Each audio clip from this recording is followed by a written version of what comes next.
was zoned in, I was locked in. Still smell the cow shit, but once it's all gone, it'll be freaking awesome. Wow, come out!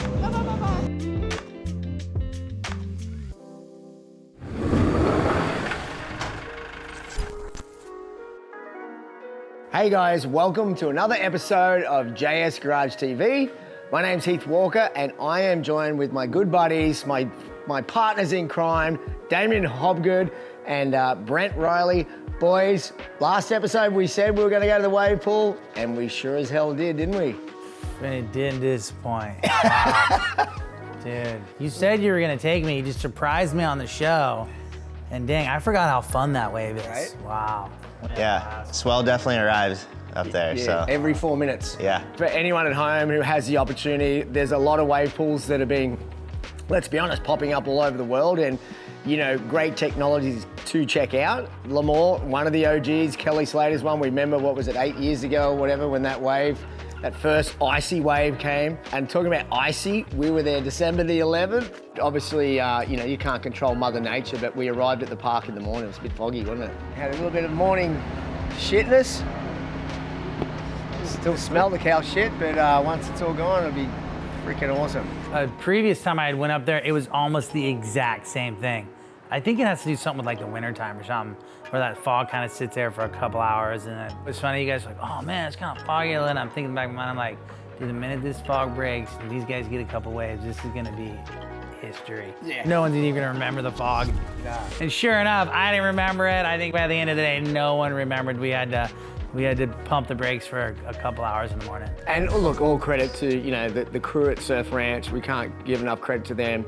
You know, we were delayed 2.5, nearly 3 hours, but they still managed to keep all our waves. We surfed into the evening, surfed through lunch. Food was coming. Obviously, the last few sessions, a lot of cocktails and drinks were coming too. So they slicked the lights on for us, so it was all good.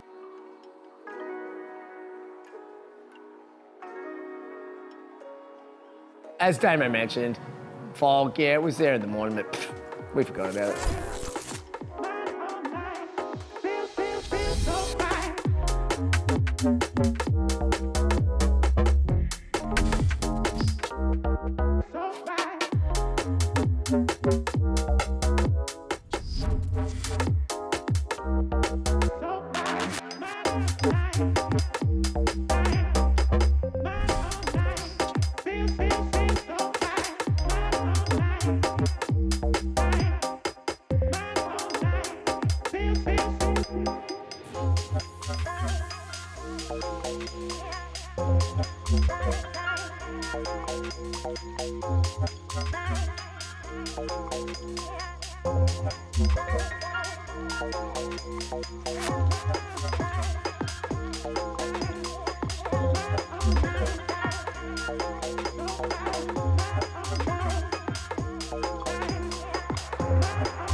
It was freezing cold, but you know, still didn't stop the smiles, right, guys?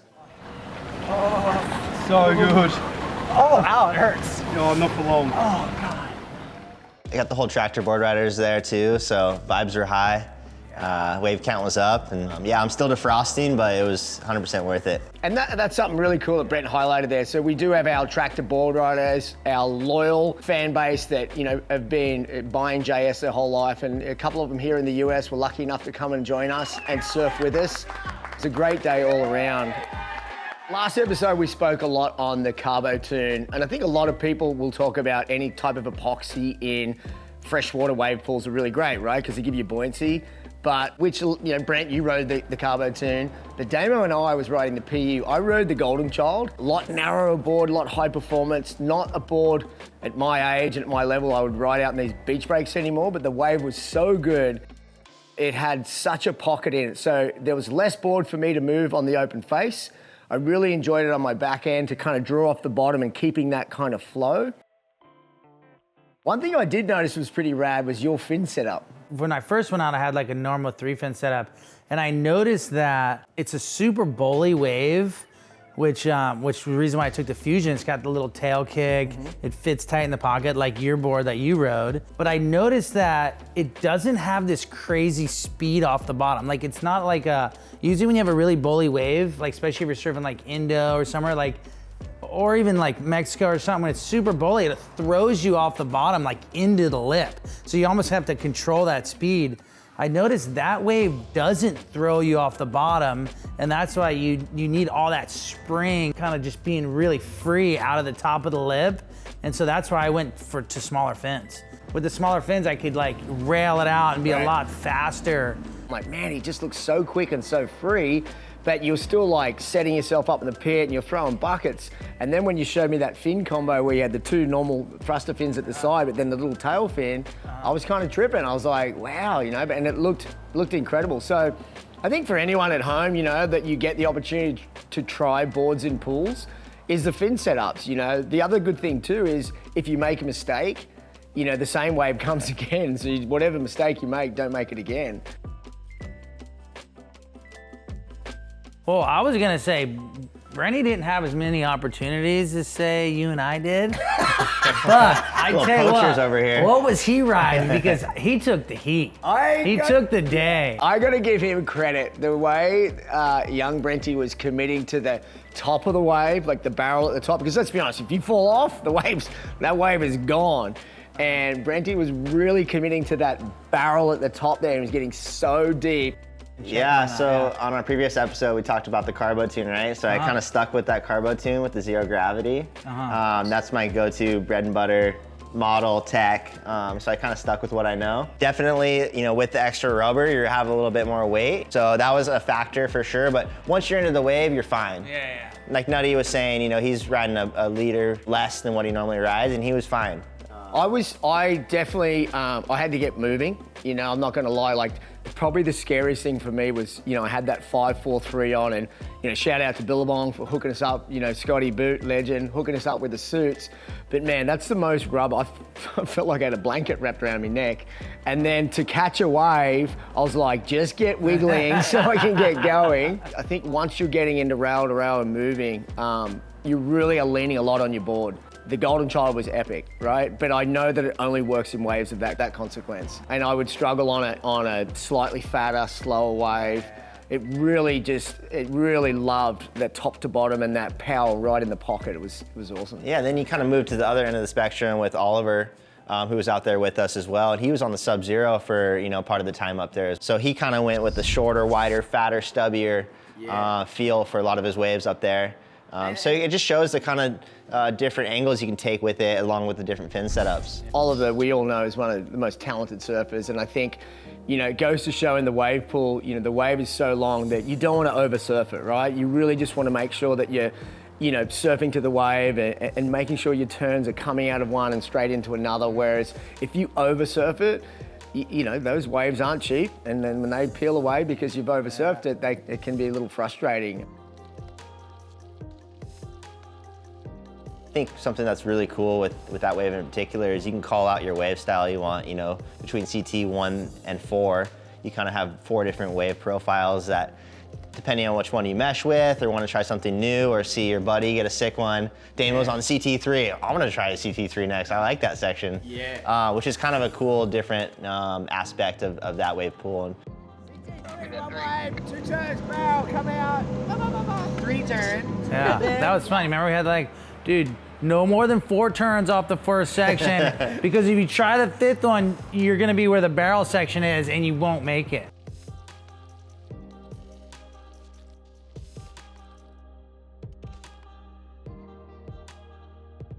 it's nearly like a gymnast routine. You basically say to yourself, 1 turn, 2 turn, okay, now it's gonna get hollow, keep going, high line, okay, then 4. And you know what? Let's give credit to the jet ski drivers who are telling you, slow down, speed up, you know? I could never hear him. You could hear him? I was zoned in, I was locked in. I didn't hear anything. I can hear him, man, don't worry about it. I mean, look, too, I mean, you have no one to blame but yourself, right? So you can't be like, oh, the wave's shut down. The wave's still going, so that's probably on you. No, we can blame Nutty. Yeah, blame Nutty for sure. Nutty did chandelier a couple sections. Oh God, I did. I wiped out one and I couldn't hold my breath for any longer. I was seriously scratching for the surface. You're like sitting in the channel and you're looking at it. It looks like it's like 6 foot. Yeah. But then when you're on it, you look at the video, you're like, damn, it look like 3 feet. Yeah, I mean, when you're waiting for the next wave and you see the tram starting to get it going, you're like, all right, it's on. Like, you want to impress, you know, everyone else in the water, but at the same time, like, you don't want to fall. There's so many different things going in your head. Yeah. But it was just definitely super fun to, you know, be up there with all the friends and Traktor Boardriders crew up there and you guys and, you know, watching you surf in person. Like, I think you got a 9.5 on the left and then backed it up again with the right. So it was really fun.